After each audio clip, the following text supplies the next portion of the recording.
कांग्रेस ने बीजेपी पर साधा निशाना। ईडी की चार्जशीट में भूपेश बघेल का नाम आने पर निशाना ये साधा गया। कांग्रेस ने मामले को साजिश करार दिया है। सुशील आनंद शुक्ला की तरफ से कहा गया कि ये महज एक साजिश है। असीम दास के बयान पर ईडी ने सबूत बनाया। दास अपना बयान कोर्ट में बदल चुका था। तो ये सुशील आनंद ने कहा कि जो दास है, असीम दास, जिसका आरोप सामने आया है, वो अपना बयान पहले भी कोर्ट में बदल चुका है। जेल में ईडी ने दास से फिर बयान दिया। ये सिर्फ बीजेपी की साजिश है। पूर्व सीएम बघेल बेदाग हैं।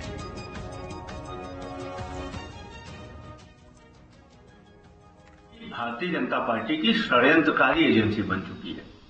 जिस असीम दास के बयान के आधार पर आनंद फानन में मुख्यमंत्री श्री भूपेश बघेल के खिलाफ में ईडी ने प्रेस नोट जारी किया था, उसी असीम दास ने कोर्ट में अपने उस बयान का खंडन किया था। ईडी की, मुझे अंग्रेजी नहीं आती, ईडी ने जबरिया उसमें हस्ताक्षर करवाया था। असीम दास ने यह बयान अदालत के सामने दिया था अपने वकील के माध्यम से। अब ईडी एक बार फिर से उस बयान को झुटलाने के लिए जेल के अंदर जाके असीम दास का बयान लेती है। तो कौन सा बयान ज्यादा ऑथेंटिक माना जाएगा? जो ईडी ने थर्ड डिग्री इस्तेमाल करके शुरू में लिया था, या फिर जो उस व्यक्ति ने कोर्ट के माध्यम से कोर्ट को प्रस्तुत किया था अपने वकील के माध्यम से, या फिर ईडी ने जेल में जाके उस बयान को दिया था। तो इस सारे तीनों बयान का विश्लेषण करने पर साफ हो रहा है कि यह ईडी का षड्यंत्र मात्र है। पूरी तरीके से इसका मुकाबला किया जाएगा। भूपेश बघेल जी इस मामले से पूरी तरीके से पाक साफ होकर सामने निकलेंगे। भारतीय जनता पार्टी का षड्यंत्र भी उजागर होगा। भारतीय जनता पार्टी पूरे देश में ईडी के माध्यम से षड्यंत्र कर रही है और अब देश की जनता ईडी के षड्यंत्र को समझ चुकी है। और इसी खबर पर ज्यादा जानकारी के लिए अंकुश हमारे साथ जुड़ गए हैं। अंकुश, पूर्व सीएम भूपेश बघेल की मुश्किलें अब बढ़ सकती हैं। बताया जा रहा है कि ईडी उन्हें पूछताछ के लिए बुला सकती है।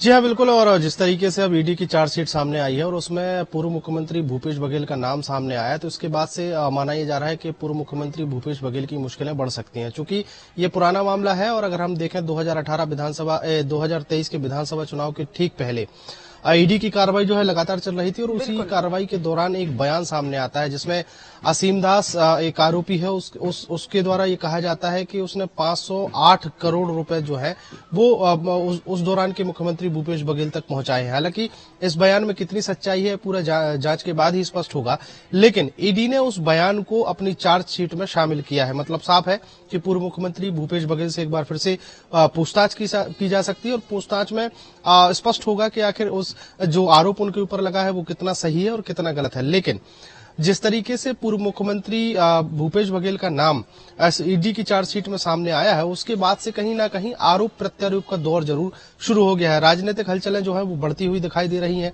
जैसे ही चार्जशीट का एक पन्ना वायरल हुआ है और उसके बाद कांग्रेस पार्टी कहीं ना कहीं भारतीय जनता पार्टी पर निशाना साधते हुए नजर आ रही है। अभी हाल ही में कांग्रेस पार्टी के संचार विभाग के जो अध्यक्ष है सुशील आनंद शुक्ला, उन्होंने कहा है कि जिस असीम दास के बयान को आधार बनाया जा रहा है वो असीम दास अपने बयान 2 बार बदल चुका है। और ये कोर्ट की अगर बात करें तो कोर्ट में जब पेशी हुई थी तब असीम दास ने अपने वकील के माध्यम से बयान दिया था कि उससे अंग्रेजी के बयानों पर जो है उससे हस्ताक्षर कराए गए। हालांकि ये कितना सच है, ये कितना गलत, कितना झूठ है, ये तमाम बातें जो है जांच के बाद स्पष्ट हो पाएंगी। फिलहाल एक बार फिर से पूर्व मुख्यमंत्री भूपेश बघेल का नाम चार्जशीट में सामने आया है, जिसके बाद से उनकी मुश्किलें बढ़ती हुई दिखाई दे रही है। बिल्कुल, लेकिन अंकुश, जब मुख्यमंत्री रहते हुए भूपेश बघेल कई बार इस मामले में अपना बयान भी दे चुके हैं मीडिया के सामने। उन्होंने कहा कि वो तो कार्रवाई करना चाहते हैं, वो पूरी तरीके से चाहते हैं जो भी दोषी होगा इस पर कार्रवाई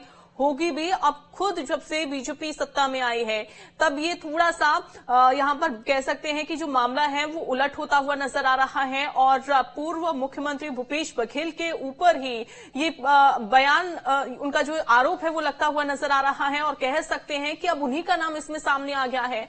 कैसे इसको टैकल करते हुए वो नजर आएंगे?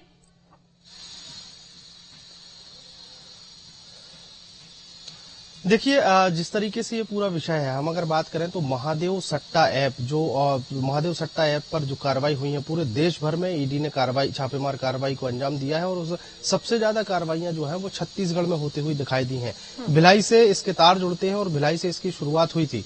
दुर्ग जिले के भिलाई से इसकी शुरुआत होने के बाद कई तरह के खुलासे जो है वो धीरे धीरे होते गए, लेकिन चुनाव के ठीक पहले एक बयान सामने आता है जिसमें कहा जाता है कि 508 करोड़ रुपए जो है उस दौरान के मुख्यमंत्री भूपेश बघेल तक पहुंचाए गए।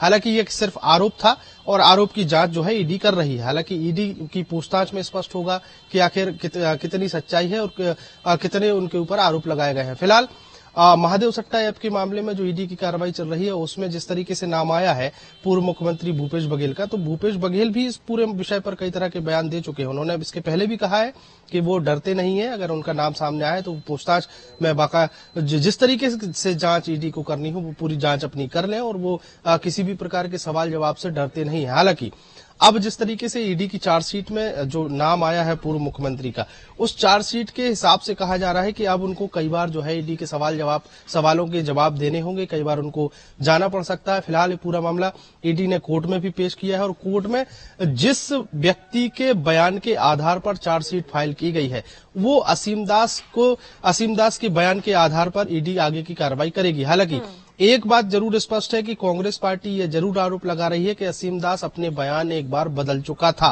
अब किस आधार पर एक बार फिर से पूर्व मुख्यमंत्री भूपेश बघेल का नाम सामने आया है, वो उसी आधार की जांच के बाद सारी चीजें स्पष्ट होंगी। फिलहाल ईडी ने चार्जशीट पेश कर दी है और चार्जशीट में जो नाम सामने आया है वो काफी चौंकाने वाला है और उसके बाद कहीं ना कहीं माना जा रहा है कि इस पूरे मामले में पूर्व मुख्यमंत्री भूपेश बघेल की मुश्किलें बढ़ेंगी।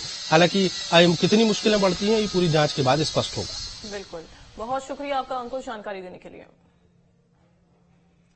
तो महादेव सट्टा ऐप मामले में पूर्व मुख्यमंत्री की अब मुश्किलें बढ़ती हुई नजर